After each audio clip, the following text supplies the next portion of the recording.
England दौरे के लिए टीम इंडिया का हुआ ऐलान। ये खिलाड़ी बना नया टेस्ट कप्तान। टीम इंडिया के इन 16 खिलाड़ियों को मिला इंग्लैंड में टेस्ट खेलने का बड़ा मौका। इंग्लैंड दौरे के लिए ऐसी होगी टीम इंडिया, चुन चुन कर इन धुरंधरों को किया टीम में शामिल। टीम इंडिया को अगले महीने इंग्लैंड के दौरे पर जाना है, जिसमें भारत और इंग्लैंड के बीच 5 मैचों की टेस्ट सीरीज खेली जानी है। ये series 2025-27 world test championship cycle का हिस्सा होगी। इस दौरे के लिए बीसीसीआई ने टीम इंडिया के स्क्वाड का ऐलान कर दिया है। रोहित शर्मा, विराट कोहली और अश्विन जैसे दिग्गजों के टेस्ट क्रिकेट से संन्यास लेने के बाद ये भारतीय टीम के लिए एक नई शुरुआत है। इसी के साथ भारतीय टेस्ट टीम को एक नया कप्तान भी मिल गया है। अब बात करते हैं नए कप्तान की। 25 साल के शुभमन गिल, जो गुजरात टाइटंस को आईपीएल में लीड कर रहे हैं, अब टेस्ट में भारत की कमान संभालेंगे। गिल ने 32 टेस्ट मैचों में 1893 रन बनाए हैं, जिसमें 5 सेंचुरी और 7 हाफ सेंचुरी भी शामिल है। उनकी कप्तानी की तारीफ पहले भी हो चुकी है, खासकर 2024 में जिम्बाब्वे के खिलाफ T20 सीरीज में और 2025 चैंपियंस ट्रॉफी में। लेकिन इंग्लैंड की पिचों पर टेस्ट कप्तानी ये उनके लिए एक बड़ा चैलेंज होगा, क्योंकि इंग्लैंड में उनका टेस्ट औसत सिर्फ 14.66 का है। गिल के साथ उप कप्तान की जिम्मेदारी दी गई है ऋषभ पंत को। जी हाँ, ऋषभ पंत को गिल का डिप्टी बनाया गया है। पंत का टेस्ट में रिकॉर्ड शानदार है, खासकर विदेशी पिचों पर, जहां उन्होंने ऑस्ट्रेलिया और इंग्लैंड में सेंचुरी जड़ी है। लेकिन आईपीएल 2025 में उनका फॉर्म डाउन रहा, तो क्या वो उस दौरे पर वापसी करेंगे, ये देखना भी दिलचस्प होगा।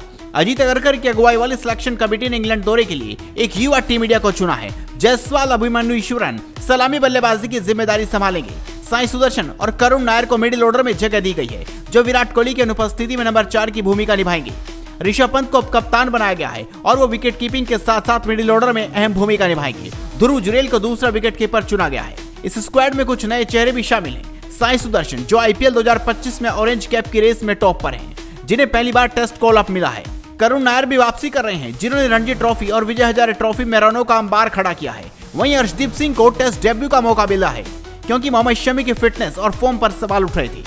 कप्तानी की रेस में शुभमन गिल के अलावा बुमराह और केएल राहुल का भी नाम था, लेकिन बुमराह की फिटनेस और वर्कलोड मैनेजमेंट की वजह से सिलेक्टर्स ने गिल को ही चुना। गिल की उम्र और लंबे समय तक कप्तानी करने की क्षमता ने उन्हें ये जिम्मेदारी दिलाई है। ये टूर भारत के लिए क्यों अहम है? पहला तो ये कि ये वर्ल्ड टेस्ट चैंपियनशिप 2025-27 का आगाज होगा। दूसरा ये कि इंग्लैंड की बेस्ट बॉल स्टाइल के खिलाफ भारत की नई टीम का टेस्ट होगा।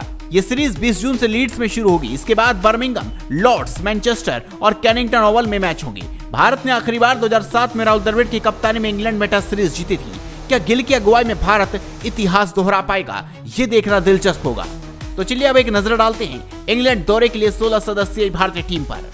शुभमन गिल कप्तान, यशस्वी जायसवाल, केएल राहुल, साई सुदर्शन, ऋषभ पंत, करुण नायर, नीतीश कुमार रेड्डी, रविंद्र जडेजा, ध्रुव जुरेल, वाशिंगटन सुंदर, शार्दुल ठाकुर, जसप्रीत बुमराह, मोहम्मद सिराज, प्रसिद्ध कृष्णा, आकाशदीप और कुलदीप यादव। तो आप भी इस खबर पर अपनी राय दीजिए, इस खबर को शेयर कीजिए और जुड़े रहिए हेडलाइंस स्पोर्ट्स के साथ।